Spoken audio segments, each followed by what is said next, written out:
When he peeped out in the lightning flashes, he saw that across the valley the stone giants were out, and were hurling rocks at one another for a game, and catching them, and tossing them down into the darkness where they smashed among the trees far below, or splintered into little bits with a bang. Hey guys, Yoiston here, and I hope you all are doing well, wherever you are in Middle-earth. Today we will be talking about the stone giants, and the idea of giants in general in Tolkien's works, even though there is little information regarding such creatures. We will discuss what we hear and know about them before I go into a few details of what I and others think the giants could be.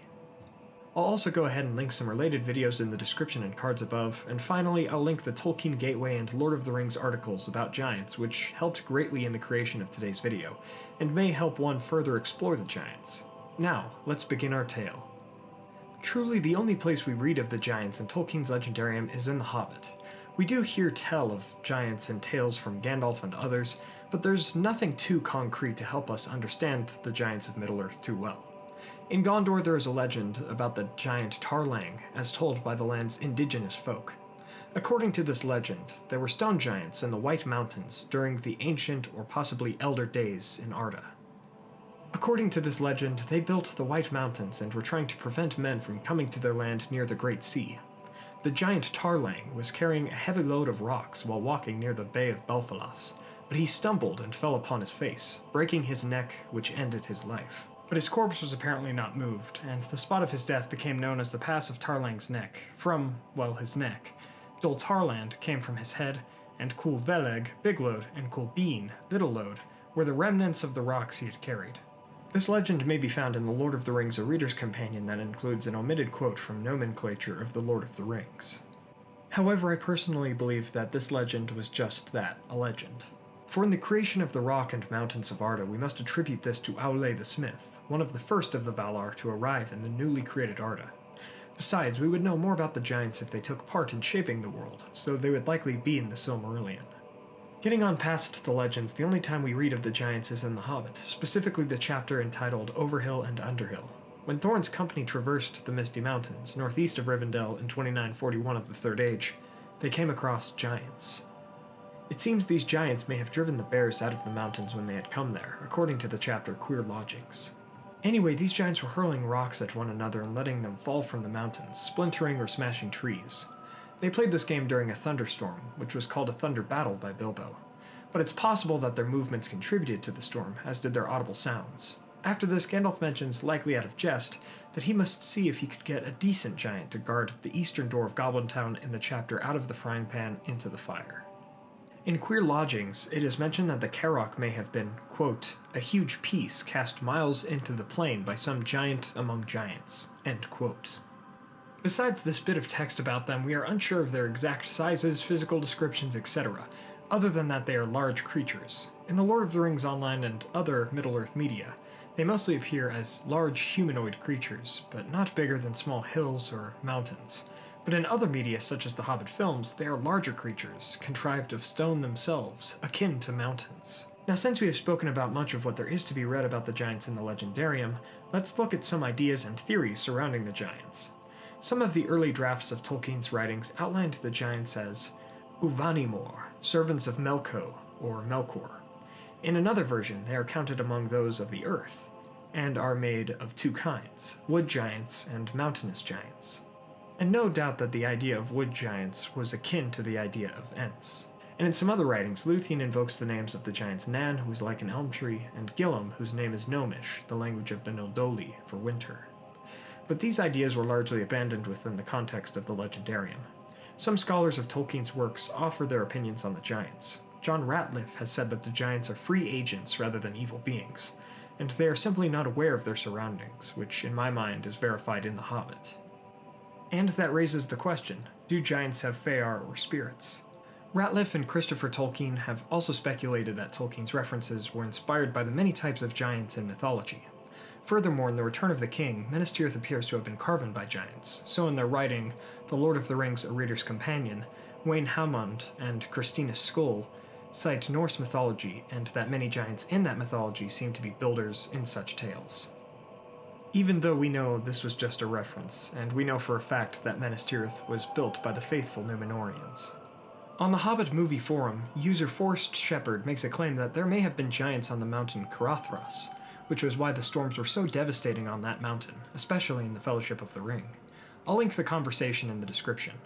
I agree with many of these speculations. Indeed, I don't believe that the giants ended up being very apparent in the final drafts of the Legendarium. They do not seem evil, rather acting as agents of neutral chaos, and Tolkien's inspirations from mythology seem to be driving forces in his writing about giants. It is also indeed possible that there were giants on Caradhras, and it would be very fascinating if that was the case, but we never specifically read about them there. Douglas Anderson writes in his The Annotated Hobbit Revised and Expanded Edition that the giants may be some kind of troll, but I have doubts about that, as they were never driven to join the faction of evil, nor does it seem that the giants were made in mockery of the Ents, as the trolls were. Indeed, it seems that the Ents and giants actually may be akin to one another. Finally, Robert Foster, who wrote The Complete Guide to Middle-earth, suggests that giants may have just been leftovers from Tolkien's early writings, and we may take them as seriously as we take the tale of Gulfimble. Now this I must respectfully disagree with. I do believe there are giants in Middle-earth, but they are creatures that prefer to keep to their own kind in the northern Misty Mountains. I also believe the tale of Gulfimble is canonical, while it is still silly. Now one may argue the frame narrative case with this, that the giants were added in by later writers of the Red Book of Westmarch in Middle-earth's history, and that they never actually existed at all, or were only meant to be seen as literary devices or some sort of other fantastical creature to make Bilbo's story more interesting. But again, in a world of Beornings, undead oathbreakers, and other creatures, giants don't really stand out that much to me. As for my thoughts about them and their origins, I have a couple of ideas. Now take these theories with a grain of salt, as there isn't much textual evidence to back any of this up, because there isn't much about the giants to begin with. The giants seem to be somewhat akin to the Ents, as they behave similarly, but the Ents take a stand for nature, whereas the giants don't care much for such things, as far as we know. This might make them the servants of Aule the Smith, the husband of Yavanna, whose speciality was in the rocks and metals of the world, which would also provide backup to the legend about Tarlang, as it may be that, through the drones of the giants, the White Mountains were built. And I say drones because I do not believe giants possessed Fëanor from the secret fire of Iluvatar, otherwise we likely would have read about them being given spirits in the Silmarillion. Personally, I would most like to believe that the giants, like the dwarves, are servants or creations of Aule, but they were never adopted by Iluvatar. Or the giants may be more akin to the trolls than I believe, and they are more evil and chaotic than I have suspected, possibly being related to Melkor in some way. I doubt this, as Melkor does not use them as servants or warriors. They could just exist as large, reclusive men, but I am unsure of how they would become so big and different from their kin, only after a few thousand years in Middle-earth. Or finally, the giants may just be more enigmas of Arda, just like Tom Bombadil, existing in Middle-earth without a known reason for their existence. Let me know your thoughts about all of this. What are your theories about how the giants came to be in Tolkien's works? Or do you believe them to be just leftovers from earlier writings? Let me know in the comments below. I'll also leave those articles about the giants in the description of this video to help guide further research, whether it relates to the etymologies of the giants, inspirations, related Tolkien fiction about them, or something else. A big thanks to the authors of these articles and their websites, as gathering information for this video is especially difficult, as there is so little about the giants. From the giants of Middle-earth, we truly see little, but we do see the harm and chaos that may come from negligent acts, as presented in the Giants' game in The Hobbit.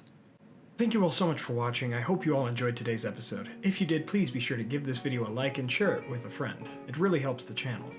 Leave any thoughts, questions, corrections, and additions in the comments. Also, please check out our music channel, Facebook, merch, and Patreon for our podcasts and Discord server for just $1 a month in the description as well.